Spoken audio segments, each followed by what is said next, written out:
Аливаа цонх доторх зүйлийн зургийг скриншот хийж PowerPoint дотор оруулах боломжтой. Өмнө нь өөр програм ашиглаж скриншот хийгээд түүнийг копи пастлдаг байсан. Одоо энэ командууд PowerPoint 2010 дотор бүгдээрээ байгаа. Энэ презентацийн дээр ажиллах болно. Слайдын энэ хэсэгт ивент тэтгэгч байгууллагын нэр эсвэл лого тэмдгийг байрлуулах болно. Скриншот хийх зүйлээ цонхонд гаргасан байх ёстой. Эсвэл бүтэн цонхоор нь зургийг авч болно, эсвэл нэг хэсгийн сонгон авч болох юм аа. Скриншот оруулахын тулд Insert tab-ын Screenshot команд дээр дарна. Скриншот хийх дэлгэцийг бүтнээр нь оруулж болно, эсвэл Screen Clipping дээр дараад тодорхой хэсгийг сонгож оруулж болно.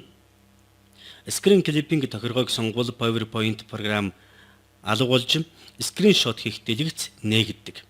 Курсороо чирч скриншот хийх хэсгээ сонгоно. Энэ логог текстийн сонгож скриншот хий.